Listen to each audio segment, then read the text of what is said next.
Guys, welcome to my show where I show you the personal side of inspiring leaders, business owners, and faith-driven professionals so you can connect beyond the business card, sharing God, faith, failures, the laughs, and the lessons that make us who we are. So, let's dive in. Ready? All right, let's do this. All right. Guys, we are taking a break from business talk and dive into the personal side. Let's welcome Brian. Brian, can you tell us a little bit about yourself? Yeah, so my name is Brian Bressler. I moved here 11 months ago, last June, from New Jersey. I graduated from the University of Delaware with degrees in entrepreneurship and marketing, minor in sales. And the reason I moved out here was for an insurance job. So I've been doing that for the last year, loved it. And then now we're just kind of working on some new stuff. So I also run a real estate networking group, third Monday of every month. It's called The Closing Table. And our next one's on May 18th, so if you're free, be there. I also DJ part-time, so if you're ever looking for a DJ, company event or at a club, let me know. I can do that. And recently I've stepped into a new role with estate planning. So I help families with annuities, IULs, mortgage protection, and other forms of life insurance policies to make sure that in the future, when they pass, that everything's going to be all right. I also have my P&C license, so I do that on the side. And other than that, I love to go to events and I love to meet people. That's kind of how I built my entire life out here, is simply just through connections. I don't think I would be anywhere close to where I am now had I have not stepped out of my comfort zone and went to there's so many awesome events in Scottsdale and East Valley area. You got Wicked Awesome, you got Cocktails and Connections. There's so many out here. So I would 100% agree that so much of that has got me to where I am now. And I can't even imagine what life would have been like had I not gone out and met the people I did and found the opportunities I'd found. Nice. Are you here on your own by yourself? Are you here by yourself? Is there No. family here? No, me and my best friend from home moved out here together. He's an AI, so he has been at the forefront of it ever since it's kind of sprouted its wings. So he's absolute expert on all that, and just kind of worked out that I got the gig out here and he could work from home. So we decided, screw, why not? We're young. This is kind of the time to experiment and see what works, throw everything at the wall and see what happens. So he came out with me.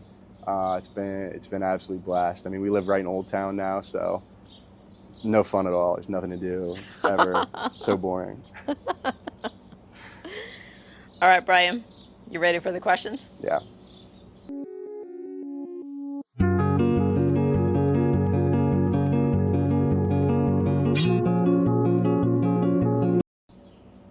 What's one thing you'll never do again? Man, that's a good one. I think I would never do again. That's a tough one right off the rip.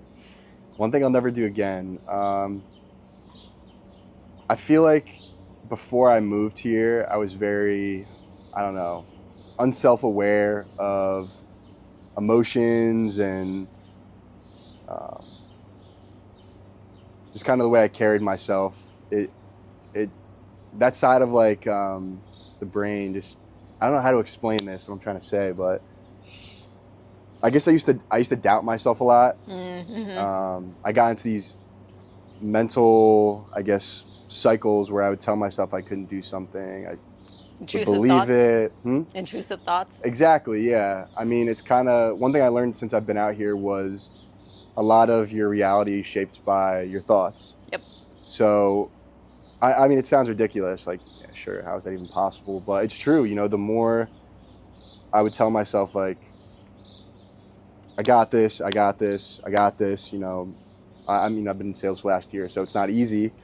So there's days you got to pick yourself up, and I think in the past, an old version of me would have let myself get down. I would have kept myself in that frame of mind. But now that I've kind of been through a little bit of the struggle, kind of got a little piece of it, I can recognize those patterns and those habits. So I guess, long story short, to answer your question, one thing I would never do again is keep myself down in those frame of minds. You can't stay in that place too long, and recognizing that those are just seasons. You're not going to be upset forever. And like I said, especially in sales, you're not going to be in a rut forever. You have bad months. I had, I think, 2 or 3 consecutive months of not even hitting 25% of my goal. And then the next month I hit like 10 grand, which was like 125% of my goal. Just 1 month, that's all it took. So just recognizing that, although things around you might not be the best, it's not over, and you're always going to have another chance. And one thing that I've been living by since I've been here is it's impossible to fail if you don't stop trying, because at some point you'll succeed. So that's probably one thing I would never do again, is just, I would never get down on myself for failing. It's always just a learning experience. That's so interesting that you talk about that intrusive thoughts. It's very clear, especially in the Bible, that we're not supposed to trust our thoughts or our heart, our feelings, because they change. They constantly change. It's like one day you're upset, like you're saying, or you love somebody, and then the next day you're like, what the hell was I thinking? And that's what happens, because the world tells us to trust yourself, trust your feelings, trust your thoughts, trust everything, and you can't do that. It's true. It's very true.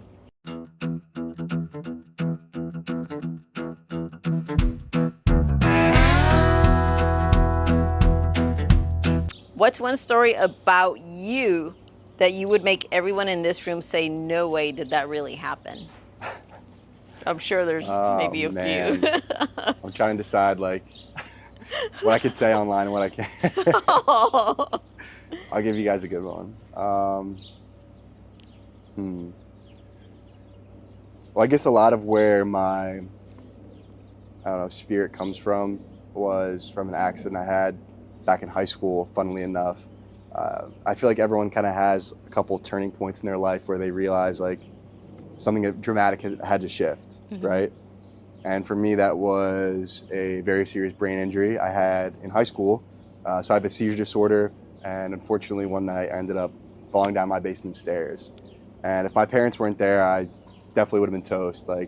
Holy cow! Would not have been here in front of you guys talking right now. So, I think going through that experience, being lucky enough to get a second chance, really shaped my entire perspective of the world. Wow, it could have all been gone and never would have known. Yeah. And being able to come out of the hospital 3 days later, no, I guess long-term injury up here, but no spine, no nothing. And I don't know, I feel like a lot of people don't get to say they got a second chance. So near-death experience, that was fun. But I always say I would do it all again if I had to. Yeah. I would not have changed a single thing, because it would not have allowed me the opportunity to become who I am now. I never would have went through those struggles and had to fight for myself, had to kind of get back into the swing of things. It was a huge setback. I was out of class for 3 months. My soccer career was basically done for it was just junior year, so your senior year, it's kind of over. Yeah. Whatever. But no, it was awesome. And then I guess this isn't really anything that ever happened, but my fun fact is that I'm a triplet, so. Oh, really? Yeah. So I guess, I don't know, I feel like you could believe that happened. I don't think anything very unbelievable has happened in my life. Well, that's quite a bit. Yeah. What's the most awkward thing that's ever happened to you on a first date? My first date? I don't know. I don't go on a lot of first dates. Okay, a second date or a third date? Second date, A third date in general. Any date in general. There was one time I was at my girlfriend's house, and it was her grad party, and she had these long steps in her backyard. Her deck was probably started up here and then stairs down to the floor. So her house was raised a little. and it was, I forget what time of the year it was, but it had like just rained and everyone was in the backyard. And I I slipped down like the entire set of stairs and just everyone turned around and watched me just slide all the way down. So Oh, that's not embarrassing at all. that wasn't embarrassing. No, we got up and we were fine. Oh. But it's all right. It was a good night. It was a great night. There you go.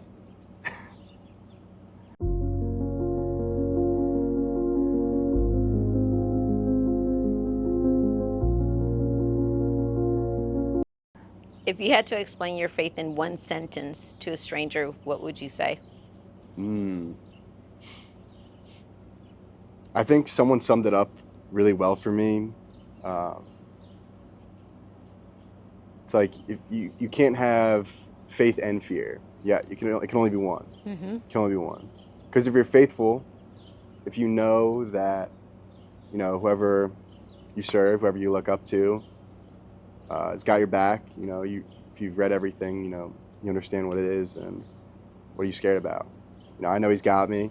I know I'll be okay. I know I'm gonna figure it out. I know there wouldn't be anything in my path that I couldn't handle, and everything I've prayed for has come in the form of obstacles that give me that ability to, who said it?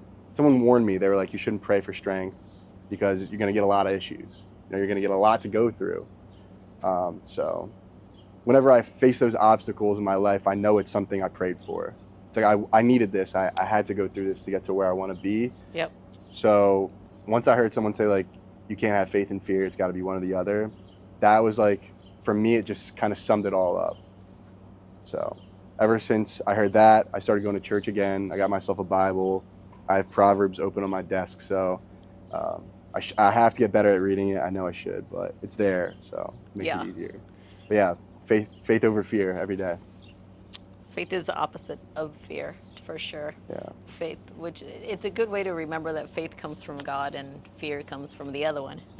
So right. Who are you going to listen to? Mm-hmm. Is a hot dog a sandwich? Is a taco a sandwich? Oh, I need to ask that. That's what I'm saying. I don't know. I don't know. It's like an American taco. I don't know. That's true. Well, I've gotten both answers. One yes, no, because the bun has two buns together, right. or it's one bun. Right. I don't know. Exactly. That's what I'm saying. Like, what's a sandwich? Do you like hot dogs? Every now and then. You'll never catch me eating one, but every now and then. Okay. What's your vision in the next 5 years? Next 5 years. I mean, I'm 23, so I'll be 28. I would like to start working on a family at that point. Yeah. Kind of getting around that age. But by then, I want to have my networking group be to where I think it can be. You could scale that easily to, so it's called the closing table. I think I mentioned that earlier, but you could have a closing table Phoenix and a closing table Dallas and a closing table Nashville. Like, that can move around. So I'd love to spread that opportunity to other cities because we're only in the Valley right now. I'd love to be in the financial position where I can travel back and forth because all my family is in New Jersey and Pennsylvania. So that's going to be super important. Or it already is important, but it'll be easier to go back and forth. And I just want to be surrounded by great people, eating good food in places that have sun. Nice. All right. What's something you've always wanted to do but never told anyone? I would love to skydive, but I feel like, I've never said it, but I feel like I am afraid of heights.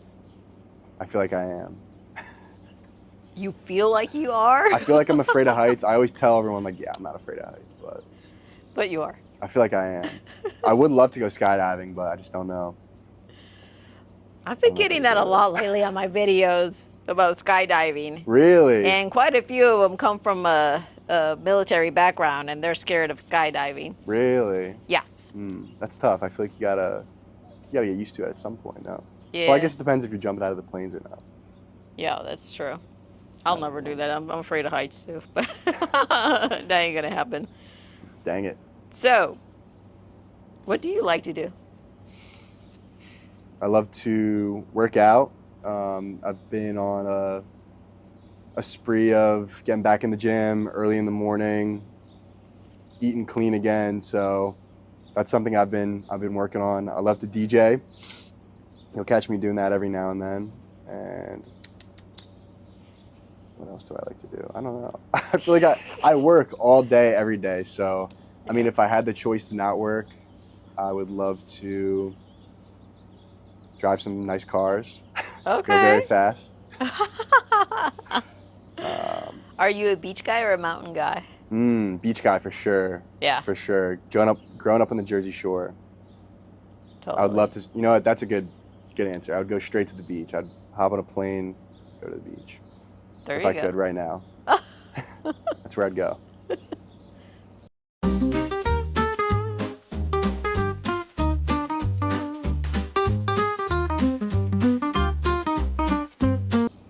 So, if your business was a food truck, what would it serve and what would you call it?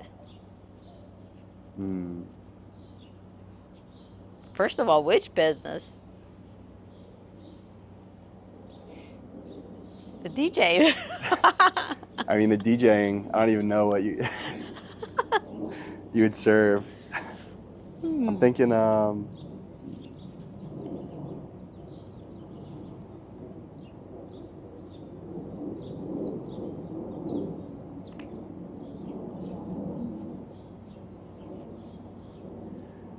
that is such a good question. Like party food or... I know.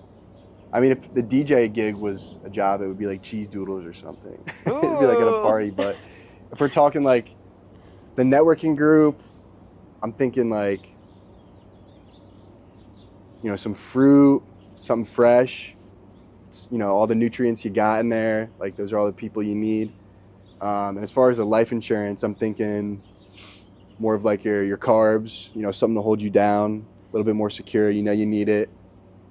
Yeah. Might not want to, but you need it. So what would you call it? What would I call the food truck? Yep. Oh man, I just got like 3 food trucks there, so we'd have to spice it up. We'll stick with the closing table. That food truck would,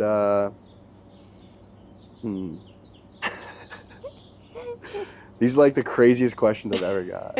Yeah, everybody says that. How much editing do you do out of these? Not much at all. Not much? Nope.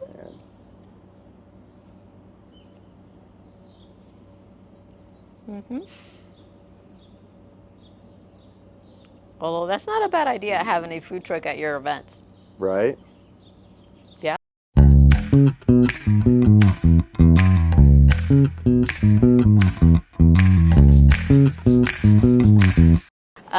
So let's continue with the true food truck names. I think we got to stick with the closing tables, quesadillas. It's got to be Mexican food truck. It's coming to every single networking event, and it's probably the greatest food on planet Earth. Everyone loves it. How do you not like a quesadilla? Exactly. Put anything on it, customize it. Doesn't take too long to make. It's perfect. So, closing tables, quesadillas. That's perfect. There's an idea right there. What makes you happy?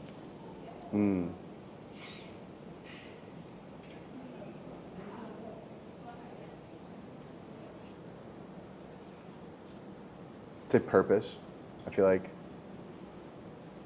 when I don't have anything to work towards, I don't have anyone to look after, nowhere to go. I feel like that's kind of when I get at my lowest. But and that was a lot of times through college, because classes didn't ever really matter to me too much. And I wasn't really pursuing any dreams. I was just having fun, which is great. It's good for a couple, 4 years. But I feel like during that time, I also felt periods of a little bit of loneliness, a little bit of kind of like loss of purpose.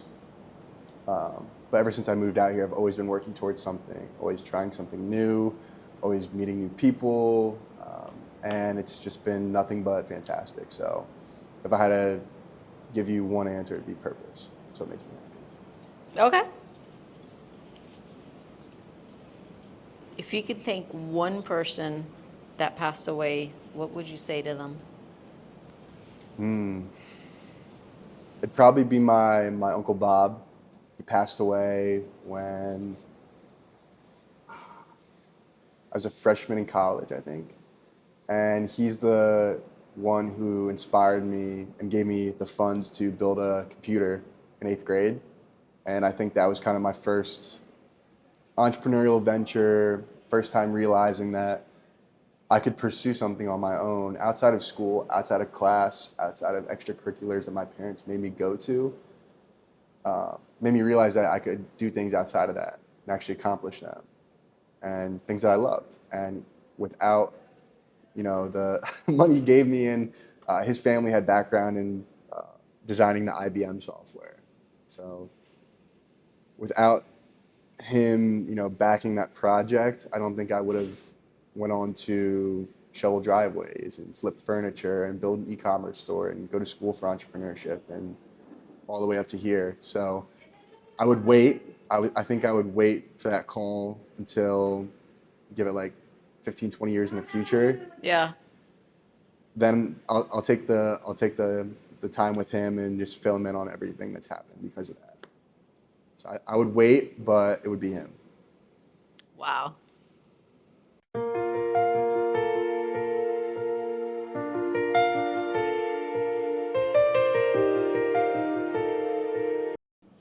Do you have a testimony where God formed you and can heal others by hearing what you went through?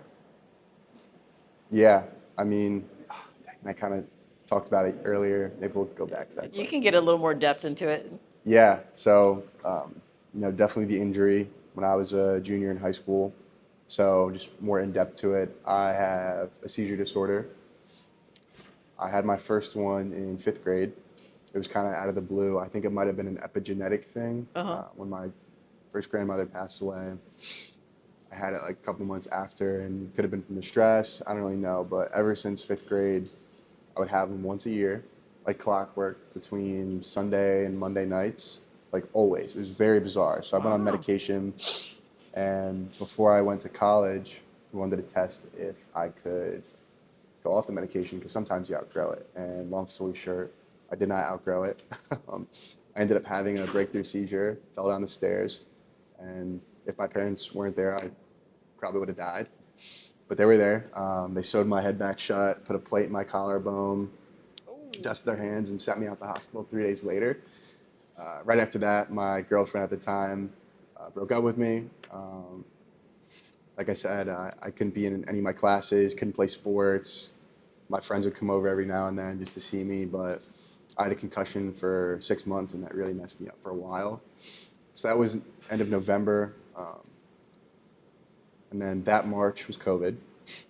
So I couldn't get my driver's license. I couldn't see anyone, even more isolated. I think everyone felt during that period a little bit of innate stress just from everything going on. So there were times when I was like, yep, I'm good. Like, Yeah. I'm done. Like, this kind of sucks, but I got a lot of new people in my life that replaced everyone that had left. I got new strengths that I didn't have previously, new experiences that made me wiser. So I think as much as it sucked for those first year going through just the trauma of an injury at that capacity, the after effects have been nothing but fantastic, nothing but a blessing. And I think, God had a lot to do with that. Like I said, when you pray for strength, you get obstacles. When you pray for wisdom, you get things that make you feel dumb because you need to go through those things to have what you asked for. So I don't know what I was praying for beforehand the day before, but it must have been a lot of strength. And I got that and much more. So, God has a funny way of messing with us, of making us realize certain things. But ever since that happened, and I started reading up on the Bible a little bit more, going to church. I kind of just trust that anything that happens to my life, whether good or bad or somewhere in the middle, is for a reason. Mm-hmm. And to just trust that process to keep moving forward, no matter how scary it gets, no matter how stressed I am, how tired, as long as I know I'm moving in the right direction that God had put in front of me, then there's nothing to worry about. Yeah. It's funny. I always say there's always a lesson or a blessing in everything that we go through. Yeah. And a lot of times for us to really have a relationship with God or get closer to Him, we have to be like either our lowest or really struggle. Because when we're doing well, we don't even acknowledge Him. Right. And like you said, that you're going to church, you're reading the Bible, that had to happen. And He allowed that to happen for you to be where you're at now. Yeah. Yeah. But we do forget that He's always with us. Yeah. Through the good and bad. Yeah. Good and bad. Totally. So, if you had to eat one weird food combination for the rest of your life, what would it be? Have you ever had a peanut butter and jelly cheeseburger? I've heard of it. I've never had it though. Try it. It's pretty good. Really? It's not that. I saw it on the menu and I asked the waitress, I was like, all right, be honest.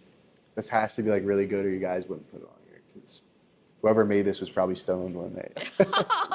Who puts peanut butter and jelly on a cheeseburger? It sounds disgusting, right? though. Yeah. It's not that bad. I would try it. I'll try it once.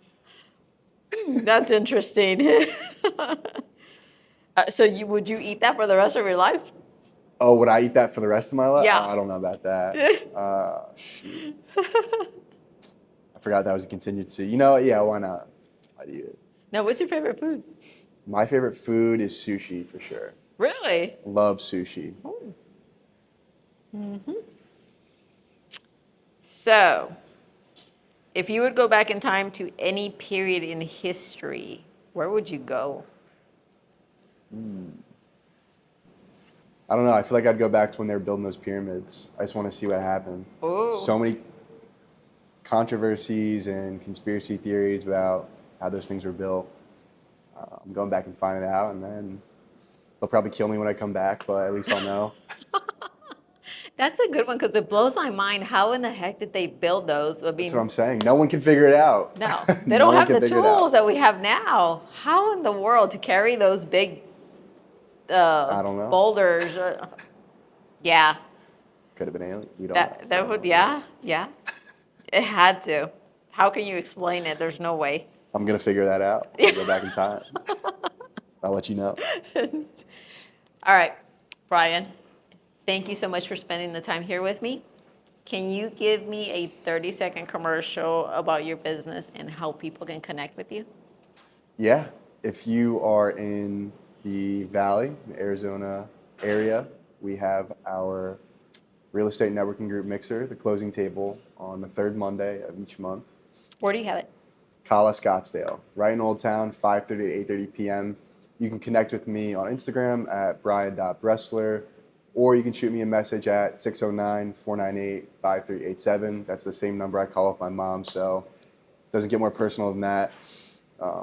As far as insurance goes, I kind of broke it down a while ago. I was like, you got your offense and your defense. Your defense is the insurance side of things, so whether it's your home, your auto, or yourself, your family, got you covered. And then your offense, like I used to say, is the networking. So going out there, meeting people, growing your business. So I try to kind of do both sides of that. So I guess that would kind of sum up everything that I do. So you say if they want to talk to you in person, they can just come to your event and have a conversation. Once a month, and then if you're interested in the Closing Table membership, feel free to DM me or text me. We have a great time at our members events, and it gets a little bit more personal, so it's a great time. Can you give me just a little bit more details on that? Yeah. So outside of the happy hour, we like to do stuff that's fun. I know networking groups can be scary for some. They can be a drag to get to. So we try to make our members events a lot more interactive, a lot more fun. We'll be at Dave & Buster's or Topgolf or Roundtable dinners. We had our last one at Club Scottsdale in partnership with some awesome people over there. So if you're looking to get more integrated in the area, you're looking to meet more people, grow your business, find like-minded individuals, I'm telling you, it's the spot to be. There's a lot of great people there, and I think they'd love to meet you as well. That sounds awesome. Well, thank you so much, and stay tuned for the next one. Thank you.